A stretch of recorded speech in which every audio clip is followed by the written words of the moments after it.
La norme des domaines en islam. Bismillah ar-Rahman ar-Rahim, alhamdulillah, wa salatu wa salam ala rasulillah wa ala alihi wa sahbihi ajma'in. Au nom de Dieu le clément, le miséricordieux, et que la paix et le salut soient sur notre noble prophète Mohammed, ainsi que sa famille et l'ensemble de ceux qui suivront la voie de la miséricorde qu'il a apportée à l'humanité. Mes frères et sœurs, que la paix soit sur vous. Assalamu alaikum wa rahmatullahi wa barakatuh. Nous nous retrouvons donc pour ces exhortations du vendredi qui nous rappellent évidemment une chose d'abord qui attriste nos cœurs, c'est que nos mosquées sont toujours fermées ou largement limitées, ce qui pratiquement empêche leur ouverture. En arrivant à la mosquée aujourd'hui justement, je rencontre certaines personnes qui me demandent quand va-t-on ouvrir la mosquée et qui sont dans l'attente d'un retour dans ces lieux qui nourrissent nos cœurs. Ahabul bilad ilallah masajiduha, les espaces, les lieux les plus aimés auprès de Dieu sont ces mosquées.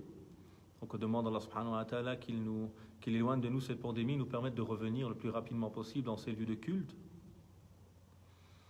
D'ailleurs, il y a une pétition également qui circule sur Internet que je vous invite à signer, qui demande, et elle est pour tous les cultes d'ailleurs, pas seulement pour le culte musulman, pour tous nos amis des autres cultes, que l'on puisse réouvrir les lieux de culte avec les normes sanitaires évidemment. Je me rappelle très bien quand on a ouvert nous ici, avec un grand respect des normes, il y a plus d'1 mètre, 1,50 m entre chaque fidèle, chacun venait avec son tapis, il y avait le masque, il y avait le gel, le nombre de personnes était limité, entrée par un côté, sortie par l'autre.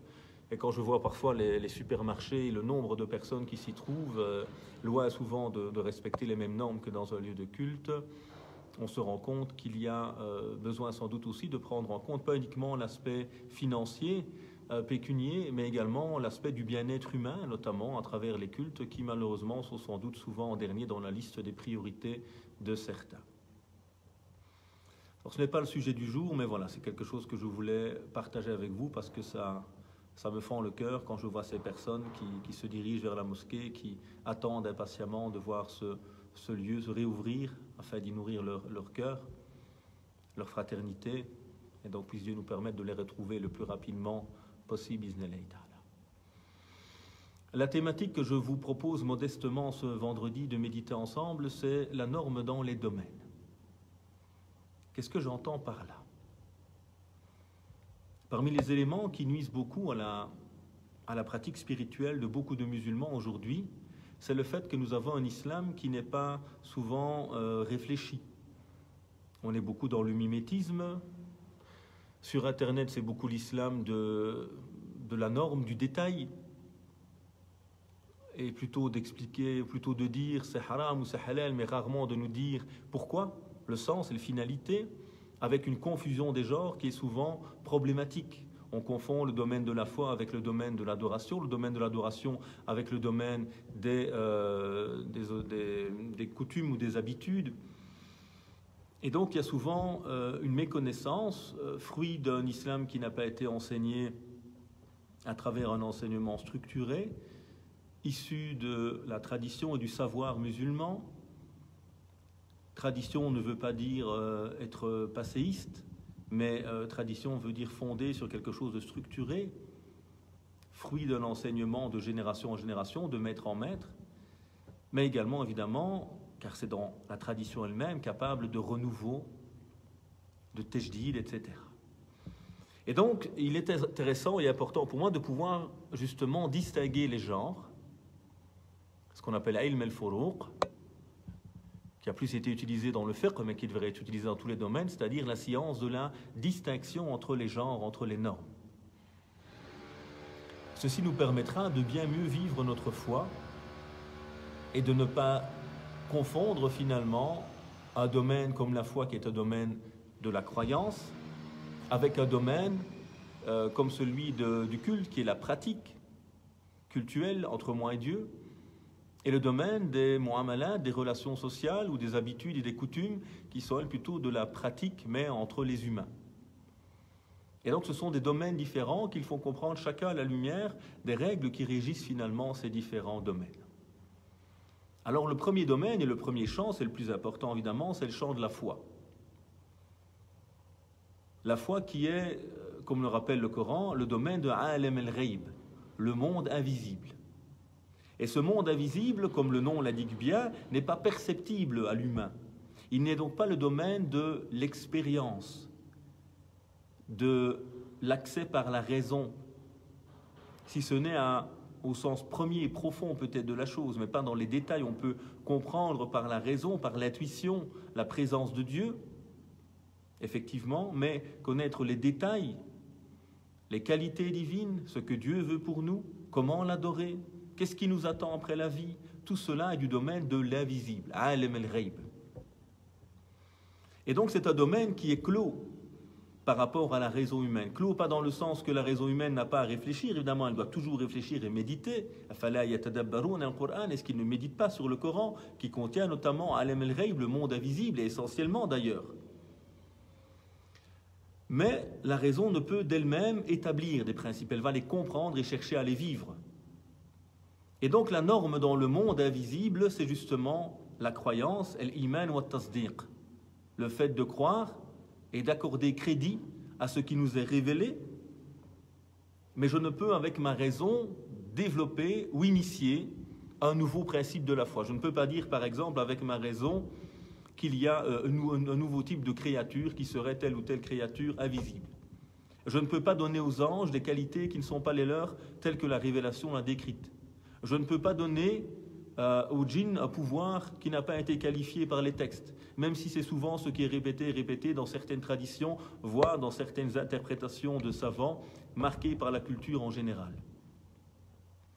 Et donc il y a ce domaine de A'lam al-Ghaib, le monde de l'invisible, le monde de la foi. Et donc l'aslu fil iman at-tasdiq. La norme dans la foi, c'est le fait d'accorder du crédit, de donner, de croire aux choses qui nous sont révélées. Et ce n'est pas à la raison d'établir des qualités divines. On ne peut pas dire par exemple Dieu est le grand architecte, car il ne s'est pas qualifié comme cela dans le Coran ou le Kérim. Et donc c'est un domaine qui n'est pas accessible à la raison, même si la raison évidemment va méditer sur le sens du nom divin Ar-Rahman par exemple, le tout rayonnant d'amour, le tout miséricordieux, sur certaines notions comme el qada ou al qadar, le destin, la prédestination. Donc l'esprit va essayer de comprendre, mais ce qui a perdu parfois énormément de croyants et de croyantes, dans toutes les confessions d'ailleurs, c'est de chercher à entrer dans ces détails, à réfléchir au-delà des limites finalement, et d'être impacté parfois par d'autres croyances ou par d'autres débats qui ont fait qu'on est rentré dans des questions qui ne se sont jamais posées à l'époque de la révélation. Une époque qui était marquée, dans le domaine de la foi notamment, par la simplicité et la profondeur. On ne voit pas par exemple dans le Coran de grands débats sur le destin. Même dans les hadiths, ce sont quelques petits éléments qui sont mentionnés. Mais on a vu par après, lorsque la civilisation musulmane s'est développée, a été rentrée en contact avec d'autres croyances, d'autres civilisations, la question du destin être largement débattue, créant des divisions entre les musulmans, entre ceux qui estimaient que l'homme finalement n'a aucune liberté, qu'il est comme une feuille qui descend et emportée par le vent, etc. D'autres estimant que l'homme est totalement libre, d'autres estimant que l'homme est libre mais dans une certaine mesure et que c'est finalement, il a le kesb, il va gagner les œuvres qu'il a faites mais c'est Dieu qui a voulu qu'il les fasse. Bref, toute une série de débats, ne menant pas souvent d'ailleurs à des œuvres très utiles, voire créant parfois la dissension. Donc premier domaine de l'islam à réfléchir, à méditer, c'est le domaine de l'iman, de la foi, qui est un domaine qui n'est pas perceptible par la raison. On ne peut pas établir une croyance à travers la raison, mais uniquement par des textes sûrs et certains. Et la raison va, elle, chercher à comprendre, à expliquer, à vivre à la lumière de ces éléments de croyance dans notre quotidien. Premier champ, premier domaine. Deuxième domaine, c'est le domaine du culte, le domaine de l'adoration, qui lui également relève en réalité du monde de l'invisible, même s'il se pratique. Le premier domaine, le domaine de la foi, est dans le monde invisible et il nous est révélé, donc c'est le domaine de la croyance. Le domaine du culte, la ibadat, c'est un domaine qui est révélé également, donc qui est de Alim el-Ghayb, mais qui va se traduire, lui, par des œuvres. Mais on ne peut adorer Dieu que comme lui l'a prescrit. Je ne peux établir de nouvelles prières. Je ne peux bouleverser la manière de faire le jeûne. C'est ça que la règle nous rappelle, l'aslu fil ibadat, at-tawqif. La norme dans les adorations, c'est de s'arrêter à ce qui a été défini. On ne peut inventer une nouvelle prière, une 6e prière obligatoire. On ne peut inventer un nouveau jeûne, qui ne serait plus au mois de Ramadan, mais uniquement au mois de décembre pour les musulmans européens. Donc on ne peut, dans ce domaine-là, introduire de nouvelles choses. On doit rester fidèle à la norme qui a été définie par la révélation. Le Coran nous rappelle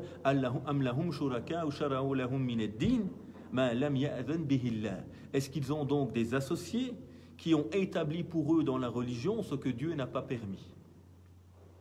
Et donc la norme toujours dans l'adoration, at-tawqif ou al-mana', c'est de s'interdire tout ce qui n'a pas été défini. On s'arrête aux limites définies par le livre. Attention de bien distinguer dans ce domaine ce qui est de l'ordre des maqasid, des finalités, et des wasa'il, des moyens. La prière ne peut jamais changer. Par contre, les outils qui existent autour de la prière, eux, peuvent évoluer évidemment. Le minaret n'existait pas à l'époque du prophète sallallahu alayhi wa sallam, ce sont les musulmans qui ont décidé de prendre des minarets par après. Les haut-parleurs n'existaient pas à l'époque du prophète sallallahu alayhi wa sallam, les micros, etc. Les applications que nous avons aujourd'hui, il n'y a plus aucun muezzin aujourd'hui, celui qui fait l'appel à la prière, qui va monter sur le toit de la mosquée ou utiliser un élément, un outil quelconque pour désigner, voir quand le soleil est là et quand il est l'heure de la prière. Aujourd'hui, on a tous des applications, on a un calendrier qui est établi sur le calcul astronomique dans tous les pays du monde, et donc ça c'est un moyen pour accomplir la prière. Ne confondons pas. Al-aslu fil ibadat tawqif, la norme dans les adorations, c'est de s'arrêter à ce qui a été défini par la norme, mais il faut distinguer al-maqasid des wasa'il, les finalités et les moyens. Trouver la qibla, c'est un moyen.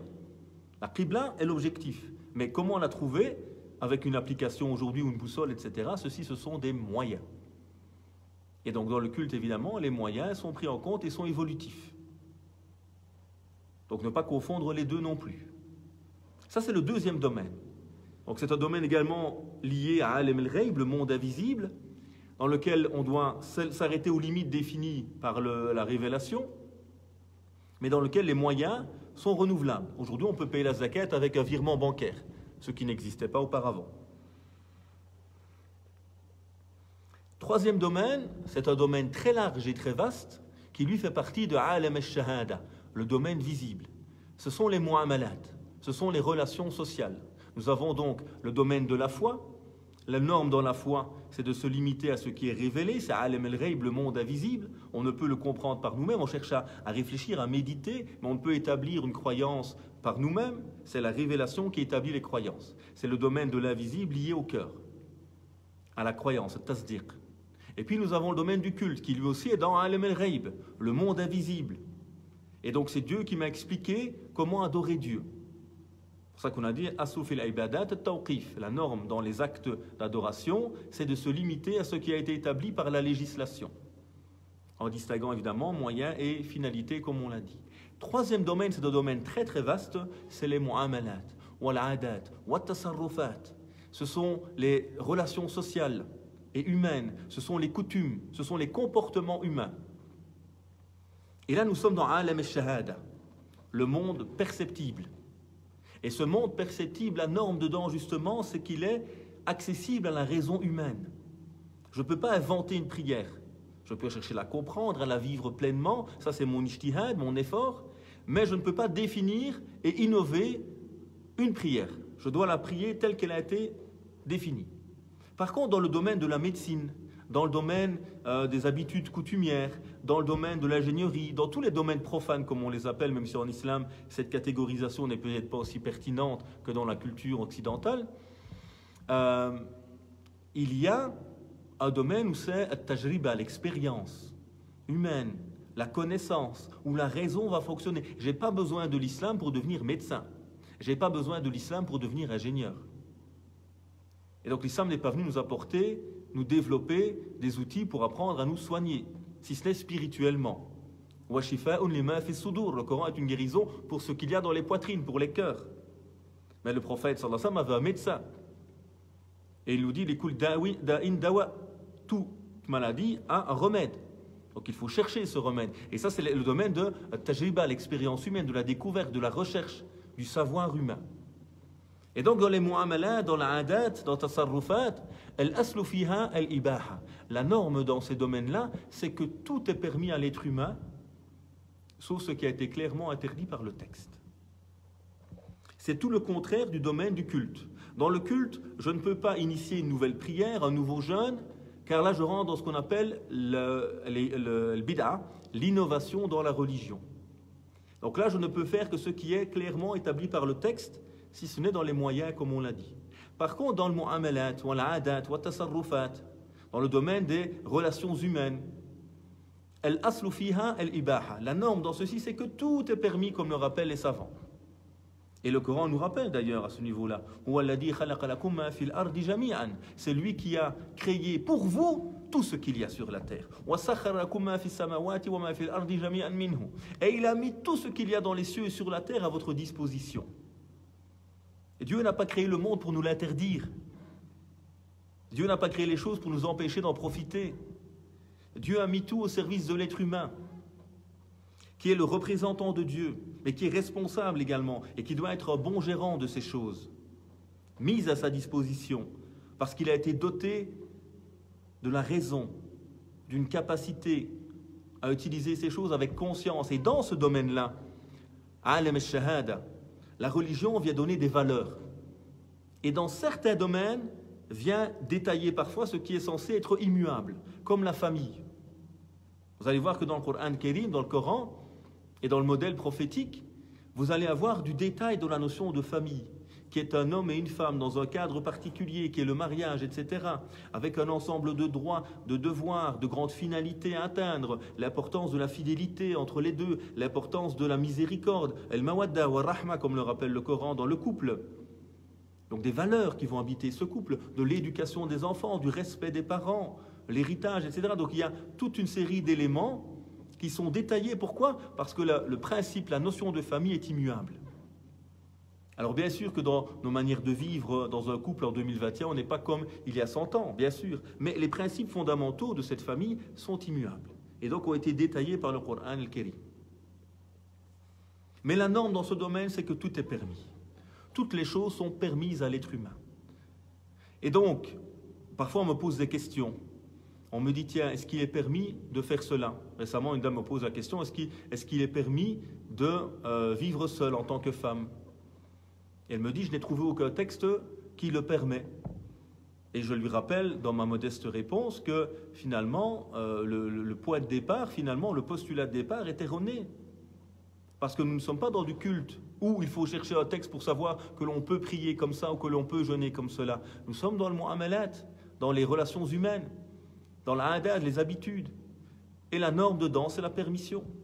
Donc la norme, c'est que tout m'est permis, sauf ce que Dieu a clairement interdit, par un texte absolu, coranique avec un sens univoque.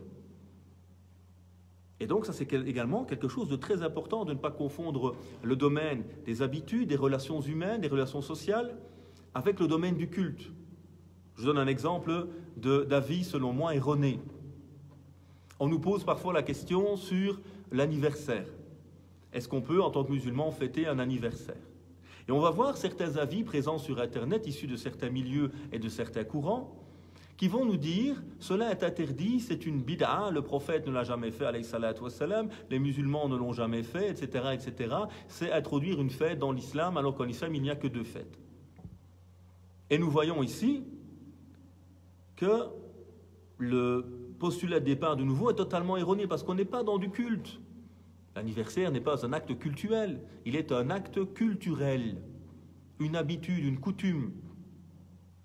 Et donc, on n'est pas en train de parler d'inventer une nouvelle fête religieuse, on est en train de parler d'une fête profane, coutumière. Et la norme dans ce domaine-là, c'est la permission. Et bien sûr que le prophète ne l'a pas fait, alayhi salatu wa sallam, il y a des milliers de choses que le prophète n'a pas faites et que nous faisons tous les jours. Et que les compagnons ont fait et que le prophète n'a jamais fait non plus. dans nos mosquées. Il n'y avait pas de mirhab à l'époque du prophète, sallallahu alayhi wa sallam, ça n'existait pas. Ce mirhab, cette niche, elle a été rajoutée par après. Il n'y avait pas de minaret, il n'y avait pas de tapis. Tout ça a été rajouté par après. Pourtant, là, on est quand même dans le culte. Mais ce sont, comme on a dit, al-wasa'il, les moyens.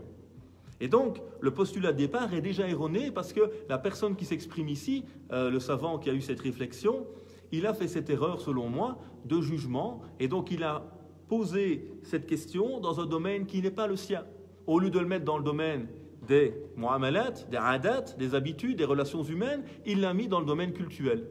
Alors effectivement, si moi je viens vous dire, il y a une nouvelle fête en islam, une nouvelle fête religieuse, nous devons, nous, tous les X temps, fêter la naissance du grand imam tel, et c'est devenu une prière obligatoire où les musulmans viennent se rendre, on fait un pèlerinage. Oui, là on a introduit dans le culte une nouvelle forme d'adoration qui n'a pas été légiférée.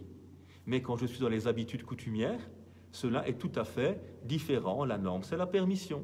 Et donc rien n'interdit du tout, dans le droit musulman, de fêter un anniversaire, évidemment. Et donc il est important de bien comprendre chaque domaine et garder les choses dans le domaine qui est le leur. Alors, les savants, justement, viennent expliquer cela. Le grand imam Mohammed al-Ghazali, pas Ghazali l'ancien, Ghazali, le contemporain, celui du siècle passé, rahimallah ta'ala, Mohammed al-Ghazali, rappelait justement en citant le verset et Dieu a détaillé dans le Coran ce qu'il vous a interdit. Il dit ensuite, cela signifie donc que la norme de toute chose est la permission et qu'il n'y a pas d'interdit sans un texte. La tahrim illa binassin. La tahrim illa binassin. Il n'y a pas d'interdiction sans un texte. Et à nouveau, un texte est un texte clair. On ne fonde pas une interdiction, par exemple, sur une interprétation d'un texte qui est équivoque ou plurivoque. C'est-à-dire qu'il y a beaucoup de textes, la majorité des textes coraniques et prophétiques sont interprétables. Au contraire de certains textes qui sont, qu'on appelle qat'i ad-dilala wa thubut, qui sont univoques dans leur sens et d'une authenticité absolue, comme le Coran. Ce qui n'est pas le cas de l'immense majorité des hadiths qui sont ahad, qui sont rapportés par des voix qui n'amènent pas à la certitude. Même un hadith authentique ne veut pas dire que c'est un hadith qui atteint la certitude comme le Coran. Donc il y a un degré en dessous en termes d'authenticité, d'où des débats entre les savants, qui vont, certains vont dire il est authentique, d'autres vont dire non, il n'est pas authentique selon moi. Et donc le haram, c'est ce qui est établi par un texte clair et absolu, dans son authenticité et dans son sens. حرمت عليكم الميتة والدم ولحم الخنزير. Excusez-moi. Vous êtes interdit, et là c'est clair, le texte il est clair. حرمت عليكم الميتة والدم ولحم الخنزير. Vous êtes interdit la bête morte, le sang et la viande de porc. Aucun savant musulman, dans aucune des écoles, sunnite, chiite ou autre, vous dira à un moment que la viande de porc est licite. Par contre, est-ce que la peau du porc, une fois tannée, le cuir, est illicite ou pas? Ça, c'est un débat, c'est un ijtihad. Et donc, celui qui l'annoncerait interdit, c'est un interdit par ijtihad, par interprétation, et non un interdit scripturaire, clair, par un texte qui ne comporte pas d'interprétation à ce moment-là. Donc, il rappelle que la norme, finalement, de toute chose, c'est la permission, et que le Coran nous a dit que Dieu a clairement détaillé. C'est pour ça que, un petit conseil, quand vous voyez qu'il y a une question qui fait polémique, auprès des personnes compétentes, évidemment, parce que tout le monde peut remettre en question tout. À un moment, quand moi je regarde un débat entre médecins, je ne vais pas aller écouter ce que le boucher ou mon copain du coin a dit, avec tout le respect que j'ai pour eux. Mais ce ne sont pas des médecins reconnus, ils n'ont pas les outils et les capacités à de rentrer dans un débat sur la validité ou non de telle ou telle prescription médicale. Même chose dans la théologie musulmane, on ne parle pas de la pratique du musulman, là tous les musulmans sont interpellés. Mais dans la construction de discours religieux, dans l'établissement de normes religieuses, là on revient à des érudits, à des personnes compétentes, qui ont les outils pour pouvoir produire une réflexion. Et là il n'y a pas de souci à avoir une nouvelle réflexion, un tajdid, un renouvellement, mais dans le cadre évidemment qui est défini. Comme le rappelle la règle, l'ijtihad, min ahlihi fi mahallihi. L'ijtihad, l'effort de réflexion disciplinée, doit être produit dans son domaine, donc dans le domaine du débat et pas dans le domaine des questions qui sont consensuelles, et par ceux qui sont compétents pour le faire, évidemment. Abu Yusuf, l'imam Abu Yusuf, qui est une des grandes références hanafites. C'est un des élèves du grand imam Abu Hanifa, qui est un pieux prédécesseur à Salaf Saleh. Il fait partie de la 3e génération.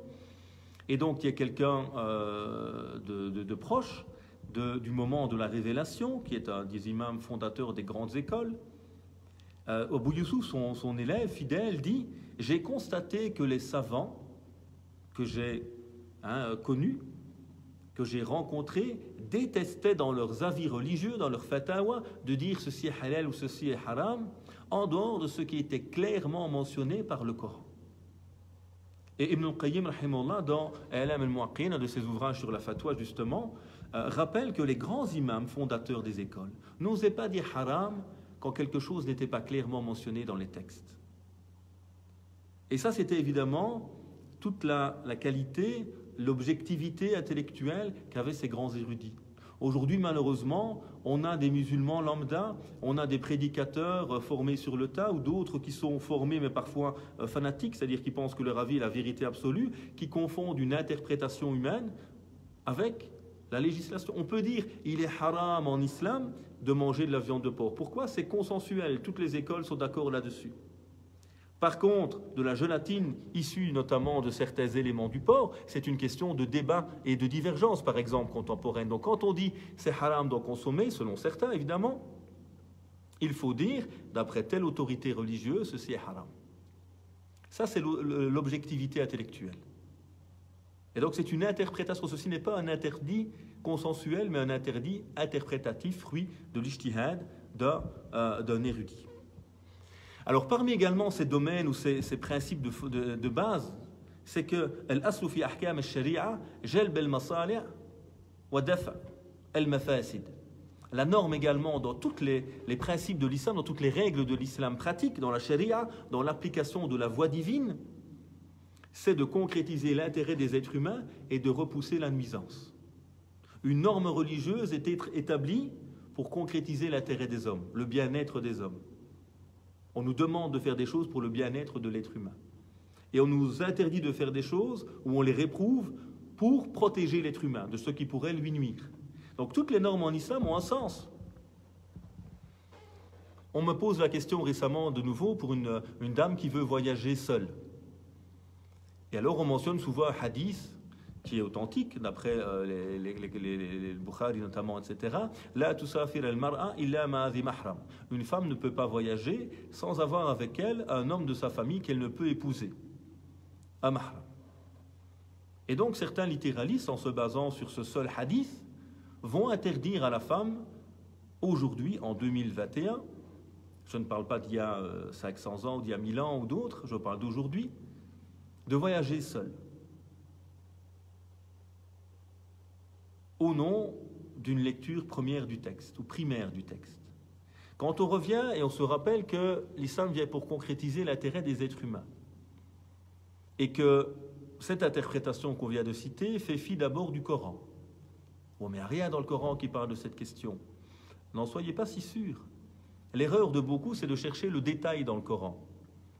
Or, le Coran, il détaille les normes essentielles. Il détaille les principes, en fait. Et il nous rappelle, par exemple, dit allez sur terre afin de découvrir comment ceux qui vous ont précédés ont terminé. L'histoire, découvrir le monde, les civilisations. Allez voyager et voyez comment Dieu a débuté la création, découvrir la création. On nous parle de voyager sur terre pour avoir des cœurs qui s'ouvrent. Est-ce que ce n'est pas un besoin pour tous les humains? Est-ce que la femme n'a pas besoin de voyager pour apprendre, pour passer des vacances ou autre, pour des choses utiles? Tout comme l'homme, bien sûr.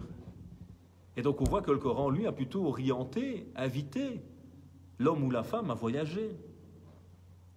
Oui, mais il y a un hadith ici, ok, d'abord on comprend le Coran, c'est la première étape de toute réflexion utile de nouveau. Là aussi, c'est l'importance d'avoir des principes quand on veut comprendre une question. Est-ce que ce hadith est le seul? À nouveau, l'erreur parfois du littéralisme, c'est qu'il est séduisant dans un premier regard, ou en tout cas apparemment convaincant pour quelqu'un qui n'a pas beaucoup d'autres références ou outils. Mais quand on creuse un peu plus loin, on va voir que, par exemple, Le prophète nous parle, alayhi salatu wassalam, dans d'autres hadiths, d'un moment où l'islam va se répandre. Et l'islam, vous le savez, c'est la paix.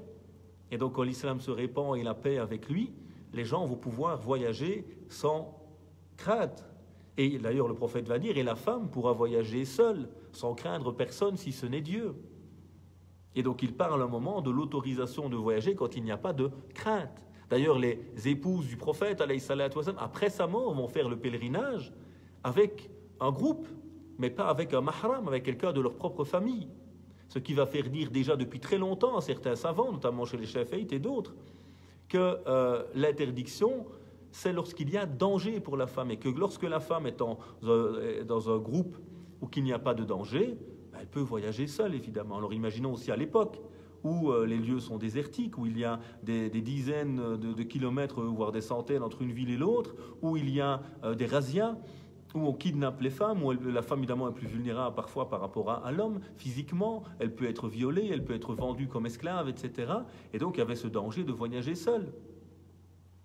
Et donc quand on revient à cela, on comprend maintenant quel était l'objectif, quel était le maslaha, l'intérêt dans la mise en garde d'un voyage seul pour une femme à l'époque, et comment aujourd'hui une compréhension littérale du hadith, en excluant d'abord le Coran, en excluant les finalités, la sagesse, la prise en compte du milieu dans lequel nous vivons, risquait de nuire à beaucoup de femmes en les empêchant, par exemple, d'aller faire des études, etc., en sachant qu'on n'est pas seul en réalité.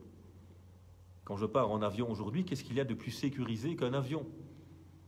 Avec toutes les normes de sécurité qui existent aujourd'hui à l'aéroport, etc., et je ne suis pas seul dans mon avion, etc., etc. Dernière petite règle que je veux partager avec vous, c'est cette règle qui dit Ar-Rusul bu'ithu bi takmil al-fitra wa taqririha. Les messagers ont été envoyés afin de parachever la fitra, la prime nature humaine, et la renforcer. Wala bi tahwil al-fitra wa taghyiriha. Et ils n'ont pas été envoyés afin de modifier ou de changer la nature humaine. Ça aussi, c'est important de se rappeler cette norme. C'est que toutes les règles de l'islam sont au service de la nature humaine. Et que tout ce qui est propre à la nature humaine, comme aimer, comme se détendre, comme avoir besoin de se reposer, comme ne pas pouvoir changer en une fois, mais graduellement, toutes ces notions qui sont dans la fitra, telle est la nature sur laquelle Dieu a créé les hommes et sur laquelle il n'y aura pas de changement. Tous les hommes sur terre ont besoin et aiment se détendre, avoir des loisirs, de la détente, des amusements, l'art. Tout cela fait partie de la nature humaine. Jamais l'islam n'est venu changer cette nature humaine. Mais il vient la parachever, parce qu'elle est déjà en nous, cette nature humaine. Mais l'islam vient nous purifier, nous permettre de l'utiliser, de rectifier, de sortir des extrêmes parfois. Et donc il est tout à fait normal, évidemment, qu'un musulman ou qu'une musulmane ait des loisirs, des moments de détente, écoute la musique, regarde un film, aille au théâtre, joue du théâtre, aille en vacances. Mais tout cela est totalement normal. Et on ne doit pas à nouveau se poser de questions là-dessus, sauf si éthiquement, il y a un souci. Parce que ça fait partie de la nature humaine. On n'a jamais vu de peuple sans divertissement, sans amusement, sans jeu, sans musique. Parce que ça fait partie de la fitra, c'est comme ça que Dieu nous a créés. Par contre, évidemment, il y a toujours une éthique du musulman. C'est là qu'on vient parachever cette fitra, qui parfois peut être pervertie par la société, etc., par certaines choses. Et donc l'islam vient nous permettre de revenir à l'équilibre dans cette fitra. Et donc d'éviter des divertissements qui deviennent malsains, qui se font au détriment des autres, la moquerie, etc. Un film malsain qui apprend de mauvaises valeurs, etc., sera rejeté. Mais ce n'est pas le cinéma en lui-même qui est à critiquer, c'est un art, quand il en reste un. Et donc c'est aussi tout le travail sans doute du musulman, d'ailleurs, et on est très pauvre malheureusement dans ce domaine à cause de l'impact de certaines lectures de l'islam qui ont éloigné les musulmans de l'art, du dessin, du cinéma, du théâtre, etc. Parce que justement les croyants et les croyantes ont justement un message à faire passer en produisant par exemple des films, des séries avec des valeurs humaines qui rappellent la bonté, qui rappellent la justice, qui parlent toutes ces belles valeurs finalement. Et donc c'est quelque chose d'essentiel également, parce que comme le rappelle ici la règle que citait Ibn Taymiyyah, rahimahullah, les messagers ont été envoyés afin de parachever la fitra, pas afin de la changer. Un islam qui nous déshumanise est un islam erroné, éloigné de l'esprit de l'islam. On m'a interdit de rire, on m'a interdit de m'amuser, on m'a interdit d'être humain. Dans certaines lectures, on va dire il ne faut pas aimer le non-musulman. C'est quoi cette absurdité? Comment je ne peux pas aimer le non-musulman alors que j'ai le droit d'épouser une non-musulmane et qu'entre nous c'est l'amour et la miséricorde? Comment je ne peux pas assister aux funérailles de mon épouse qui est chrétienne? C'est totalement absurde, je trouve personnellement, avec tout le respect qu'on peut avoir pour certains, mais ces lectures sont pour moi totalement erronées et totalement déviées de l'esprit de ce message. Alors n'hésitez pas, si vous avez des questions, à les mentionner. Je conclus cette exhortation du vendredi qui avait pour thème la nécessité de comprendre la norme dans chacun des domaines de l'islam. Et que si l'islam est un tout, l'islam également a des domaines qui le composent. Et chaque domaine est régi par des principes. Et le souci souvent, c'est qu'on a une lecture de l'islam aujourd'hui qui est mimétisme, qui ne s'intéresse qu'aux détails et qui a oublié les principes, et notamment la capacité à distinguer les domaines. On a rappelé que le premier domaine, c'est le domaine de la foi, qui est dans Alam al-Ghaib, le monde invisible. Et donc là, c'est tasdir, on croit à ce qui est révélé. On n'a pas le droit de changer ce qui a été révélé, on y croit au niveau de la foi. Et puis on a vu qu'il y avait le domaine du culte. Et que le domaine du culte, la norme de deux à nouveau, c'est at-tawqif. On s'arrête aux limites qui ont été définies. On prie comme Dieu nous l'a appris, on jeûne comme Dieu nous l'a appris. Les moyens peuvent évoluer, mais les actes cultuels sont les mêmes. Et donc là, c'est un domaine dans lequel on ne peut pas initier de nouvelles choses. On ne peut pas initier une nouvelle fête religieuse, par exemple. Et puis on a vu un troisième domaine très vaste, qui est le domaine des mu'amalat, des tasarrufat, des adat. C'est le domaine des actes humains, des relations humaines, des coutumes, des habitudes. Et on a vu qu'ici en islam, dans ce domaine-là, la norme c'est que tout est permis parce que Dieu a tout créé pour nous. Et que toutes les coutumes humaines, toutes les normes humaines sont permises. Tous les comportements humains sont permis à la base. Et donc dans ce registre-là, parce qu'il y en a certains qui sont spécialistes du tout haram, celui qui veut m'interdire quelque chose, c'est à lui d'apporter son argument, pas à moi. Moi, je veux fêter mon anniversaire comme on l'a détaillé tout à l'heure. C'est mon droit légitime. Tu veux me l'interdire, apporte-moi des arguments. Et les arguments, ce n'est pas un cheikh a dit. C'est qu'est-ce que le cheikh a dit? Et quels sont ses arguments? Et est-ce qu'ils sont pertinents? Et pas juste un gars a dit, ou un cheikh a dit, ou un imam a dit, avec tout le respect qu'on peut avoir pour des autorités. Mais j'ai aussi un bon sens. Et quand il y a un avis, il faut aussi être honnête en disant ça, c'est l'avis de quelqu'un. Ce n'est pas une vérité islamique intangible. Il faut aussi être honnête. Donc on a vu que dans ce domaine-là, tout nous est permis sauf ce que Dieu a clairement interdit.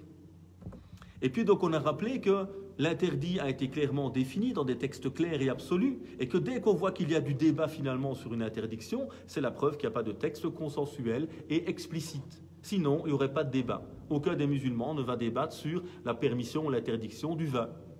Quand je parle des musulmans, je parle à nouveau des personnes compétentes pour faire un débat théologique. Et pas du musulman lambda, ou du sociologue, ou d'autres. On parle du théologien, évidemment.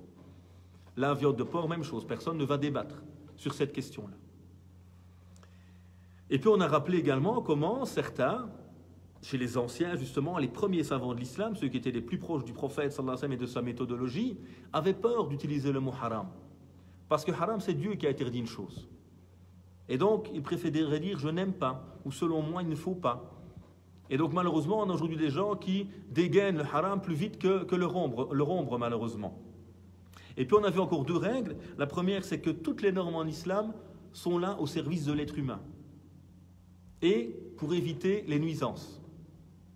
Et donc à un moment, ces normes doivent respecter cette finalité, cet objectif.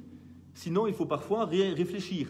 Le mariage, par exemple, pendant des siècles, quand il n'y avait pas d'administration, de papier, etc., se faisait de manière orale. On appelle ça le mariage coutumier aujourd'hui. Mais aujourd'hui, dans tous les pays musulmans, un mariage ne peut pas se faire uniquement oralement. Il faut qu'il soit enregistré auprès des autorités pour concrétiser le but du contrat de mariage en islam, qui est la préservation des droits et des devoirs communs. Cela ne peut pas se faire sans un papier. Donc il y a besoin de comprendre toujours al-maslaha, l'intérêt qu'il y a derrière, al-hikma, la sagesse, al-maqsid, la finalité, pour pouvoir justement bien pratiquer évidemment ces normes. Et dernière petite règle qu'on a citée, c'est que toutes les normes de l'islam sont en phase avec la nature humaine. Il ne peut jamais y avoir une norme en islam qui est contraire à la nature humaine. Ma nature, c'est de ne pas pouvoir me transformer en une fois. L'islam ne peut jamais nous demander de nous transformer en une fois. Ma nature humaine, c'est que moi j'aime une femme. L'islam ne peut jamais m'interdire d'aimer. Par contre, il met l'amour dans un cadre, avec des valeurs éthiques. La norme, la nature humaine, c'est d'avoir besoin de se détendre, de délassement, d'aimer le beau, d'aimer l'art. L'islam ne peut jamais interdire l'art. Par contre, on va mettre des normes, un cadre éthique, pour orienter évidemment ces productions humaines nécessaires au bien-être humain, mais également qui doivent être orientées par un cadre éthique et moral. Donc, s'il y a des questions, n'hésitez pas à les poser maintenant, Inch'Allah. En tout cas, j'espère que cette modeste réflexion aura pu être utile pour chacun et chacune d'entre nous afin de mieux, justement, comprendre ces différentes notions, ces différents domaines qui sont tous liés, évidemment, les uns aux autres, mais qui sont régis par des règles différentes selon que l'on soit dans Alam al-Ghaib, le monde invisible, ou Alam al-Shahada, le monde visible, dans le cultuel ou dans le coutumier, etc. Et que le fait de confondre parfois les genres crée beaucoup de troubles chez les musulmans ou dans certaines interprétations de l'islam. Puisse Dieu exalté soit-il nous accorder une compréhension saine et éclairée de son beau message, puisse-t-il nous permettre de comprendre les sagesses, les finalités, de vivre à la lumière du message de la miséricorde et de la justice qu'il a révélé à l'humanité. Oh notre Seigneur, nous te demandons ton amour et l'amour de ceux que tu aimes et les voies qui nous mènent à ton amour.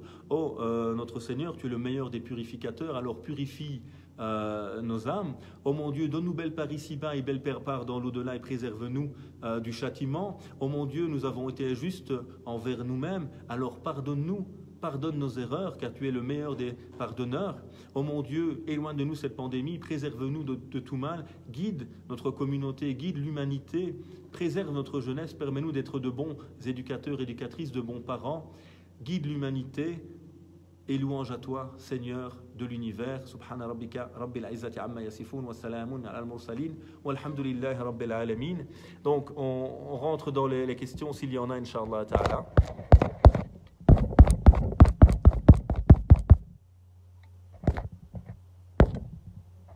Alors, évidemment que la paix soit sur chacun et chacune d'entre vous. Wa alaykum salam wa rahmatullah.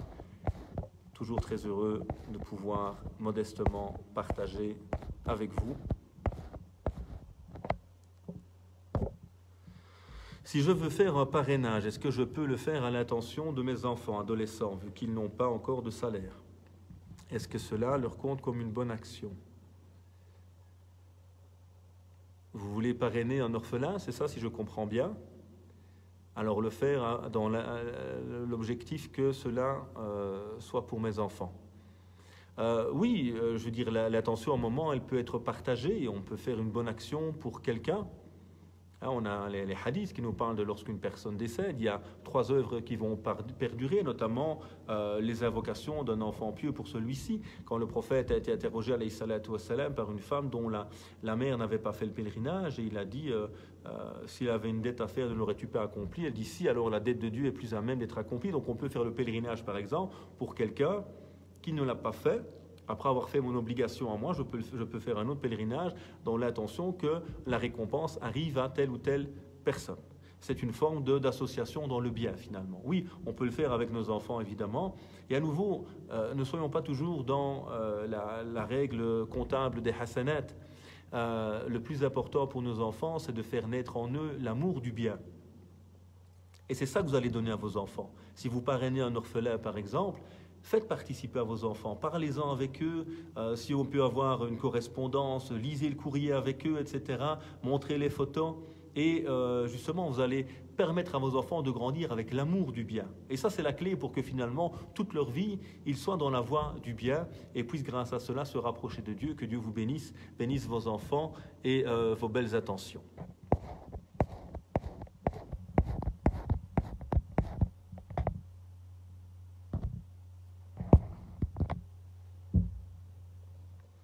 Est-il permis à une musulmane d'épouser un non-musulman avec l'espoir que ce dernier finisse par comprendre et aimer notre belle religion? Alors c'est une question qui se pose beaucoup évidemment en Europe. Alors, tout d'abord, je pense que idéalement, l'homme et la femme, pour vivre un mariage accompli, épanouissant, je vous parle évidemment en tant que croyant ici, hein, je ne parle pas humainement parlant, devrait partager quelque chose d'essentiel en commun qui est la foi. Il est très difficile selon moi, si je suis quelqu'un qui veut cheminer, qui veut vivre ma foi, de la vivre avec quelqu'un qui ne la partage pas. Parce que j'ai envie de prier avec mon mari, avec mon épouse. J'ai envie de jeûner avec celui-ci ou celle-ci. J'ai envie de partager la méditation du Coran. Quand j'ai des enfants, j'ai envie que moi et elle, ou elle et moi, nous soyons un exemple pour ceux-ci dans leur manière de grandir et de goûter à la foi.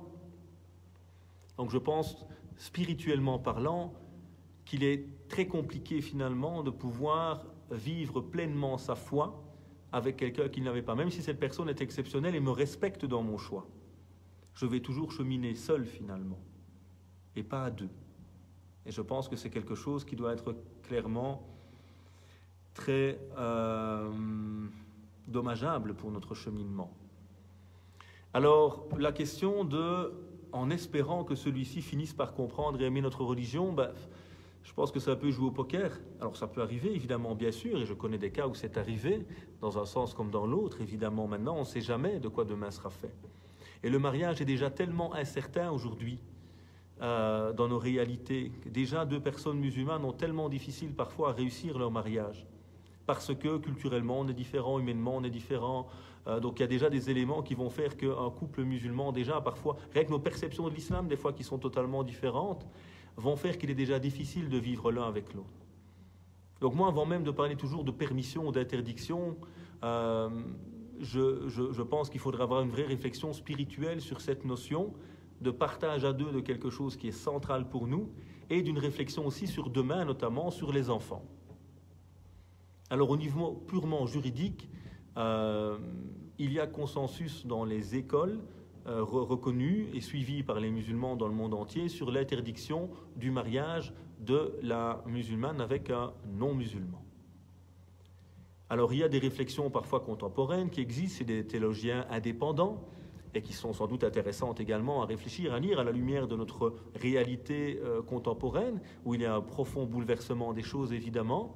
Mais à nouveau, moi je n'aime pas être dans ce registre du normatif uniquement. Je pense que réellement, spirituellement, il est vraiment important de bien réfléchir à l'avance par rapport à cette question-là, car il y a souvent des embûches justement dans le... Je parle vraiment de personnes qui veulent vivre sa spiritualité et qui ont envie de la... Il n'y a rien de plus beau que de prier avec sa femme ou son mari, que de jeûner avec lui, que de partir au pèlerinage avec lui. Ce sont des éléments qui dans un couple sont fondamentaux. Et il y a surtout la question aussi des enfants, qui est réellement un grand problème dans les couples mixtes en général, religieusement parlant. Donc voilà un petit peu ma réflexion sur la question, Inch'Allah ta'ala, que Dieu nous guide vers le meilleur. L'imam al-Ghazali que j'ai cité, comme je l'ai dit tout à l'heure, c'est Mohammed al-Ghazali, le savant contemporain décédé à la fin du siècle passé. Mohammed al-Ghazali, l'Égyptien, al-Azhari, le grand érudit également égyptien. Donc ce n'est pas Abu Hamid l'ancien, rahimallah ta'ala. Qu'est-ce que nous devons retenir de la fitra ? Retenir ou préserver. Donc, en tout cas, la fitra, comme on l'a dit, c'est cette nature première sur laquelle Dieu a créé l'homme. Kullu mawludin yuladu ala al-fitra. Tout nouveau-né naît sur la fitra, sur la prime nature. Moi, ce que j'appelle cela l'islam naturel. On est naturellement, tous les humains, dans une recherche de bien, de bonheur, d'équilibre. On aime la vérité, on n'aime pas le mensonge. Alors, je ne dis pas qu'on ne le fait pas, mais naturellement, les humains... D'ailleurs, on voit les droits de l'homme, même s'ils sont fortement marqués évidemment par les religions en réalité, mais également ce sont des éléments universels.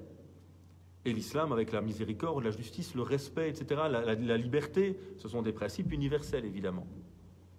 Que l'islam conscient, donc l'islam que je vais maintenant pratiquer avec conscience, vient permettre de développer cette fitra, cette prime nature, cet islam naturel, préserver cette fitra, éviter de tomber dans les extrêmes et développer, comme on l'a dit tout à l'heure, à travers la règle.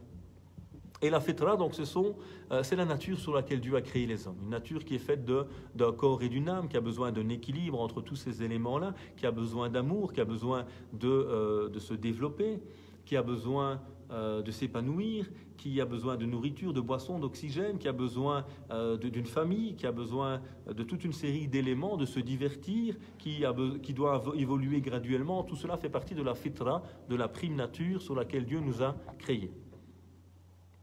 Attention, parce qu'évidemment, parfois, il peut y avoir confusion entre le fitra et ce qu'on a été habitué à voir toujours dans une société. Une société, par exemple, très patriarcale, aura tendance à nous dire « c'est la fitra que la femme reste au foyer ». Or, ce n'est pas spécialement la fitra que la femme reste au foyer. Mais on a tellement été marqué par une culture, par une habitude, qu'on a l'impression que ça fait partie de l'humain que la femme reste au foyer plus que l'homme, par exemple.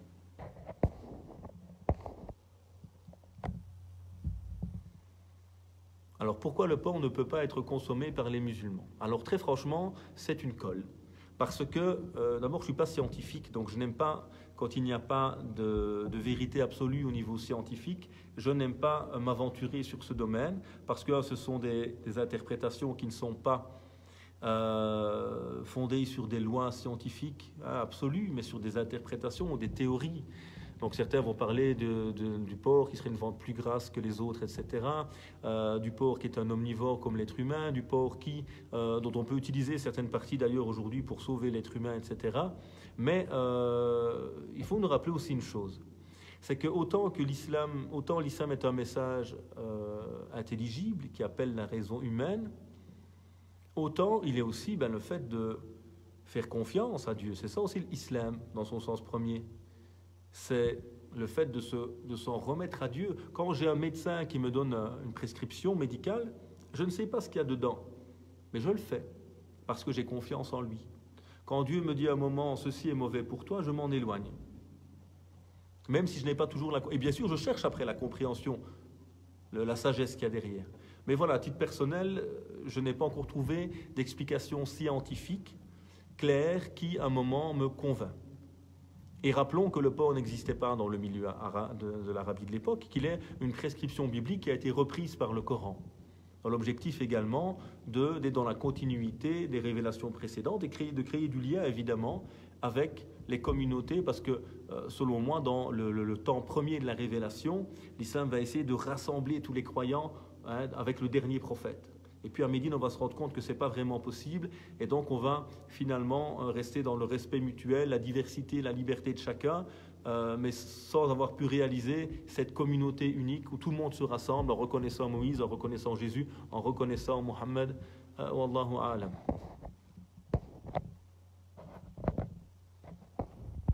Que pensez-vous de l'intime conviction dans la vie du croyant par rapport au cadre conventionnel islamique? En d'autres mots, est-ce que je peux juger avec mon cœur une situation qui présente un doute ou une mise en situation particulière? Alors l'islam devrait toujours être la sagesse et la sincérité. Innamal a'malu binniyat. On nous appelle à œuvrer selon nos intentions. Les actes ne valent que par leurs intentions.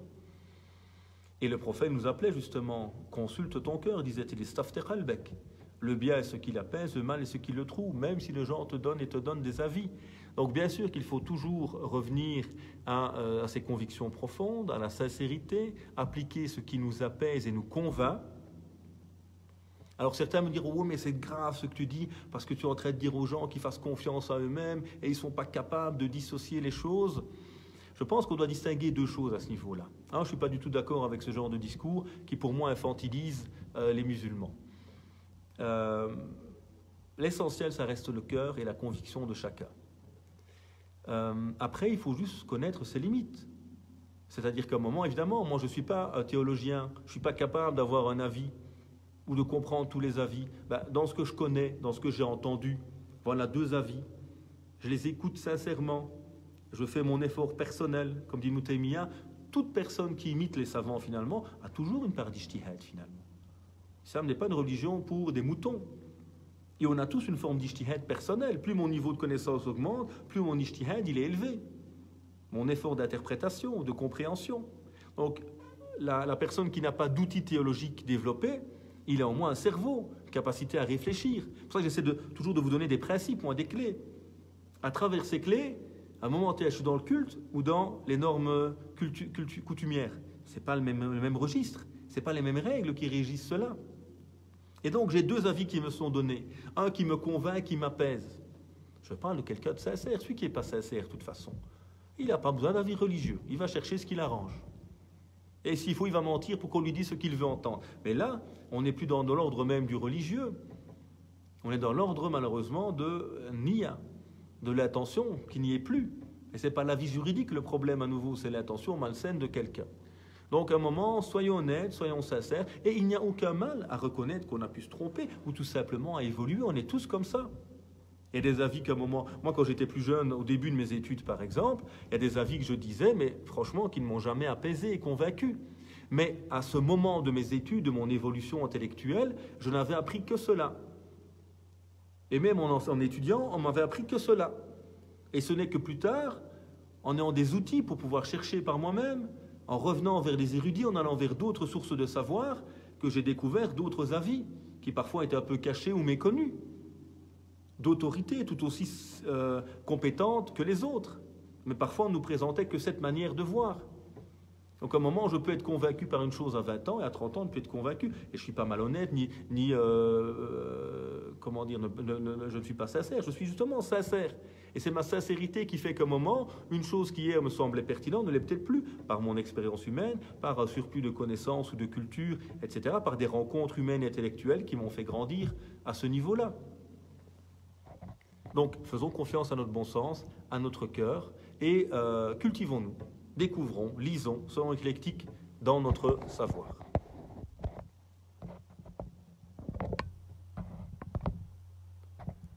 Amin, amin à chacune de vos invocations.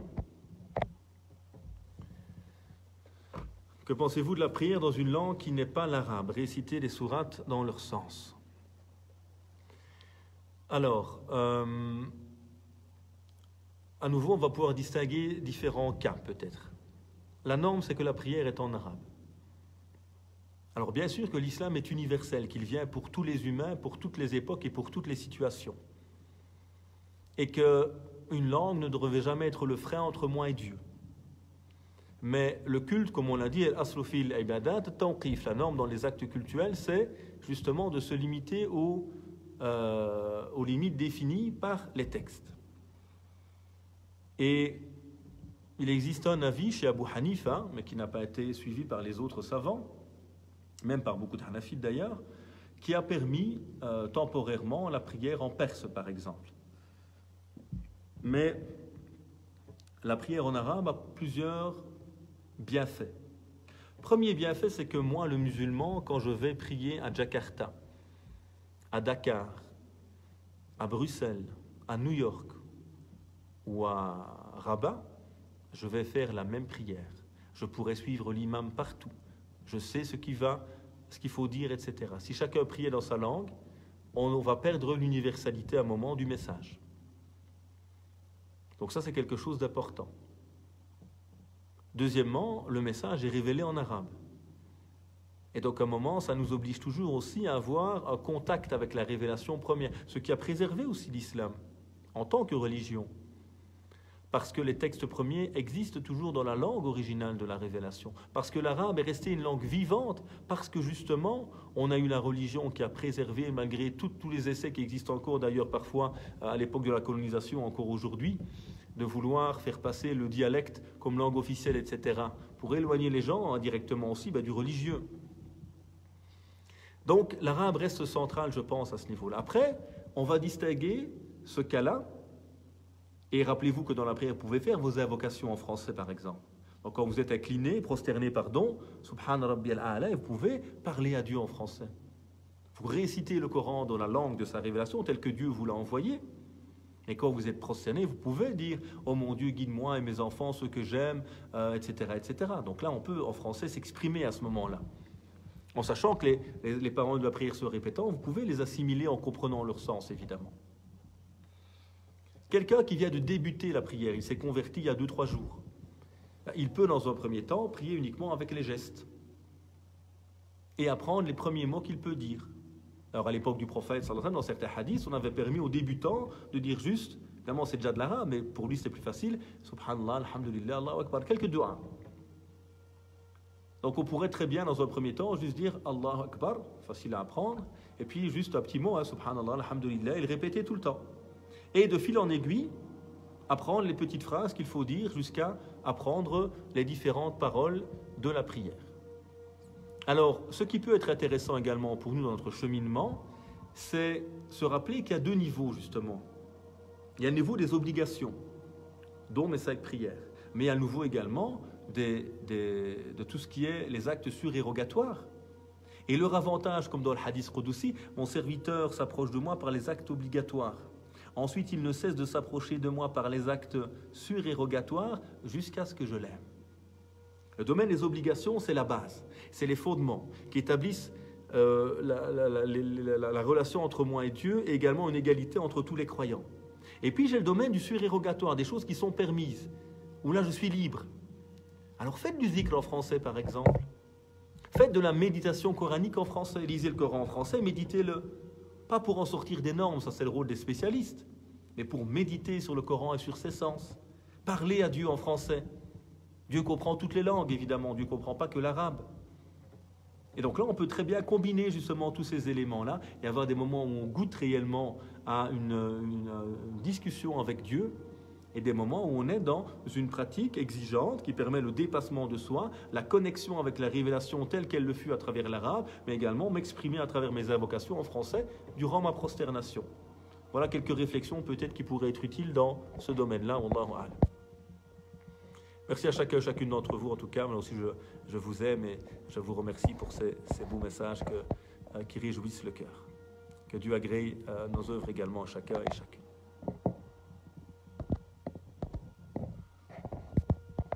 Le théâtre, sport, cinéma, art, vous avez raison qu'il faut un cadre éthique. Comment encourager modestement nos jeunes et la communauté en général à s'ouvrir? Nos mosquées doivent porter ce message humaniste, Inch'Allah. Malheureusement, ce manque d'ouverture nous rend invisibles dans la société.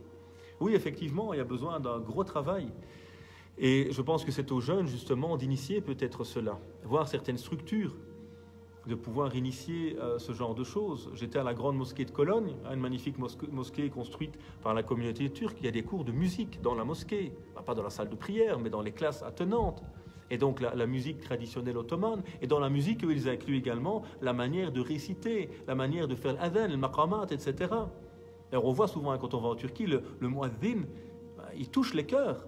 Et dans d'autres pays au Maghreb, quand il y a le muazzin, wallah, il nous fait mal au cœur, et mal aux oreilles d'ailleurs. Donc c'est tout un art également qui est enseigné, une culture du beau. Dans la Jamil, yuhibbul jamal, Dieu est beau, il aime la beauté. Et donc évidemment, il y a des projets aussi. Vous avez l'épicerie à Bruxelles, un centre culturel musulman, en tout cas d'éthique musulmane.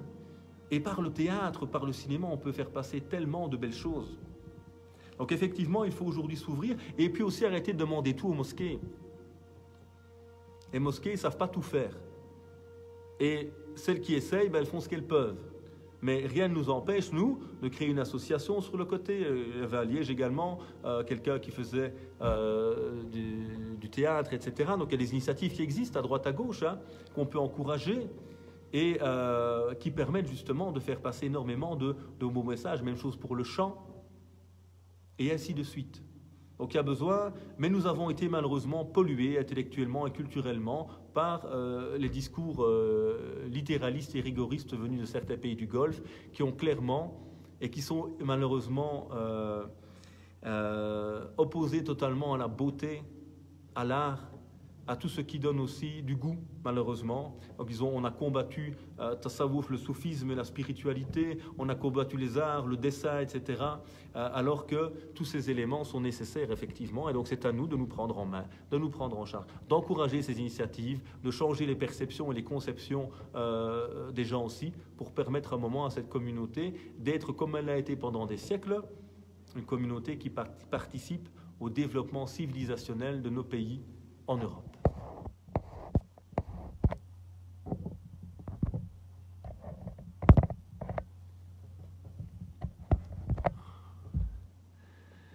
Que pensez-vous de l'achat d'une maison avec intérêt? Alors, ce sont des questions qui sont longues. Alors, j'aime bien qu'on reste dans les questions du sujet, mais ce n'est pas un souci, on peut l'aborder rapidement. Je vous invite à écouter une conférence de Osman Hussein Osman Hussein, un jeune imam français formé à l'université de l'Azhar, qui est pour moi un des rares, un des rares en tout cas pour ne pas en français, qui a abordé le sujet avec objectivité selon les différentes positions des savants. Et donc sa vidéo existe sur internet, Osman Hussein, vous la trouverez, c'est une demi-heure, c'est pas très long, mais c'est assez objectif dans l'énumération des différentes positions qui peuvent exister sur la question. Vous avez également eu récemment un très très bon débat, plus intellectuel celui-ci, entre Mohamed Bajafil, un théologien très très intéressant en France, que je vous invite vraiment à découvrir, à écouter, à lire, il a quelques ouvrages, et Tariq Abou Nour, un autre théologien, qui avait abordé cette thématique sur Mizan TV. Vraiment intéressant comme débat, mais de nouveau un peu plus développé intellectuellement parlant. C'est une question importante parce qu'elle touche les musulmans d'Europe. Alors, juste pour être concis, parce que ça prendrait beaucoup de temps à développer, les intérêts, ce n'est pas le riba directement, c'est une interprétation du terme de riba. Donc, dire que les intérêts c'est riba, par exemple, ça reste une interprétation. Le Coran interdit clairement le riba. Personne ne va dire que le riba est halal. Ce n'est pas permis de dire ça. Là, c'est qat'i justement, c'est clair et net dans le Coran. Maintenant, le vrai débat, c'est qu'est-ce que le riba? Riba al-jahiliya, la riba du Coran. Et là, c'est un débat parfois entre les érudits sur la question. Et le Coran parle de alladhina yakuluna riba, ceux qui prennent riba, pas ceux qui donnent. Alors certains traduisent riba par l'usure. L'usure, ce sont des intérêts disproportionnés, abusifs. Certains disent, mais attention, parce que riba à l'époque, elle n'est même pas basée sur des intérêts, elle est basée sur une échéance. Et quand tu ne sais pas rembourser, là, on te met un moment un surplus des intérêts de l'usure de manière disproportionnée parce que tu ne sais pas payer. Donc on profite de ton impossibilité, incapacité à payer pour un moment abuser de la situation. Donc c'est une question qui est sujette à débat entre les savants contemporains. En Égypte, par exemple, certains théologiens ont développé la question en rappelant qu'aujourd'hui, l'argent, la monnaie n'est même plus liée au cours de l'or, qu'il y a donc l'inflation, qu'il y a pas mal d'éléments à prendre en compte sur ces questions-là, et que faire un emprunt à la banque aujourd'hui est différent de ce qui se passait à l'époque, parce qu'il y a un contrat, parce qu'on analyse les capacités de chacun, parce que tout est clair et net. Et donc, ils appellent ça, par exemple, temwil, un contrat de financement. Et pour eux, ils disent ce n'est pas le riba. C'est un avis. Alors, par rapport à l'achat d'une maison en Europe, sachez que le Conseil européen de la fatwa, qui travaille sur les questions en Europe, lui, par contre, estime que les intérêts bancaires sont riba, ce qui n'est pas le cas de certains Égyptiens, comme je l'ai dit à l'Azhar. Pour eux, ils estiment qu'à la base c'est interdit, mais comme celui qui emprunte n'est pas celui qui prend, ce qu'interdit le Coran, mais celui qui donne, ce qui est moins grave, c'est l'abusé, si vous voulez, dans ce cas-là, on ne peut pas confondre l'abuseur et l'abusé, dans ce cadre-là, puisque c'est lui qui subit, si vous voulez, le fait de devoir payer des intérêts, et qu'il y a des intérêts supérieurs aujourd'hui pour les musulmans d'Europe, notamment la stabilité, l'établissement dans une société, etc., la préservation de nos enfants, les éduquant dans un lieu digne. Le Conseil européen de la fatwa permet aux musulmans d'acheter une maison. C'est donc la fatwa officielle pour le Conseil européen de la fatwa. Et également au niveau de Dar al-Ifta en Égypte, donc le centre de la fatwa, en se basant plutôt sur la position hanafite, d'une distinction entre les terres d'islam et des terres où l'islam n'est pas appliqué en tant que système global. Et donc le musulman, l'individu n'est pas appelé à le faire. Ils estiment que cela est permis également en se basant sur cette position-là. Donc voilà déjà deux conseils sérieux, contemporains, qui travaillent la question. Donc faites attention par contre aux prédicateurs du net, etc., ou à certains savants autonomes qui ont des positions très tranchées sur ces questions-là, qui ne sont ni objectives ni honnêtes intellectuellement, même si c'est bien emballé parfois avec des beaux sourires et du beau blabla, mais dans la réalité, ce sont des avis souvent qui sont très peu ou très mal explicités, je trouve personnellement, sur Internet, et qui demandent toute une réflexion beaucoup plus profonde sur la question, surtout aujourd'hui avec l'inflation, avec aussi en Belgique, par exemple, la possibilité d'avoir des prêts par des institutions nationales ou régionales qui peuvent vraiment faire un prêt avec un très très bas taux d'intérêt. Et certains savants contemporains, sur ces questions, quand il y a très très peu de taux d'intérêt avec l'inflation, etc., et les frais qu'encourent également administratifs, ils estiment que ce n'est pas de riba, même si pour eux les intérêts bancaires sont de riba. Donc voilà, c'est une question qui reste à débat. Et ce n'est pas tranché comme certains voudraient vous le faire croire. Et ce que je trouve inadmissible et objectivement à rejeter parce que c'est très très subjectif et malhonnête intellectuellement, c'est de faire croire à la pauvre personne qui veut acheter une maison avec un crédit bancaire qu'il va avoir la guerre de Dieu, de son prophète, alors que le Coran ne parlait que de celui qui prenait et jamais celui qui donnait. Et que même sur cette question, il y a débat. Est-ce qu'un prêt bancaire aujourd'hui est comparable avec riba ou non? Donc voilà quelques éléments en tout cas sur cette question-là. Et ceux qui veulent un avis plus pratique lié à leur réalité personnelle, n'hésitez pas à me contacter par téléphone via WhatsApp à ce moment-là. Voilà, je pense qu'il y a encore un dernier point ici. Et puis alors on clôture. Vous avez raison, les mosquées ne peuvent pas tout faire, mais ils doivent porter ce message humaniste, Inch'Allah, barakallahu fik pour votre réponse. Oui, voilà, donc il faut à un moment arrêter d'imaginer que les mosquées, c'est les supermans de l'islam. On ne sait pas tout faire. On gère déjà ce qu'on peut. Alors, alhamdoulilah, j'ai la chance d'être dans une très belle mosquée avec un vrai projet, avec un centre éducatif au-dessus, etc., avec une association sportive qui est partenaire avec nous. Donc, on a pas mal de ces éléments qu'on a pu construire ici, mais sachez que 90% des mosquées ne sont que des lieux de culte. Et qu'à part les petits cours d'arabe qu'il y a le week-end, en général, ils n'ont pas non plus les moyens humains, souvent, pour pouvoir réaliser cela. Et alhamdoulilah, on a toute cette belle jeunesse aujourd'hui. Toute cette merveilleuse jeunesse qui est dans les universités, qui est pleine de talents, dans tous les domaines, dans le domaine artistique, sportif, etc. On a cette magnifique jeunesse qui est là. Alors prenons-nous en main, faisons évoluer les choses, organisons-nous à côté. Vous allez voir qu'en prouvant vos capacités, souvent, c'est l'inverse qui va se passer. C'est la mosquée qui après va peut-être venir vers vous, parce qu'on a vu tout ce que vous pouvez apporter à la communauté, à la société, Inch'Allah. Voilà, Wallahu ta'ala ala wa alam, puis Dieu nous accorder un savoir utile, nous rapprocher de lui. Ce que je dis de bien provient de Dieu, les erreurs que j'ai pu prononcer proviennent du diable. Que Dieu nous rapproche de lui, nous accorde la sincérité, un savoir utile. Wassalamu alaikum wa rahmatullahi wa barakatuh.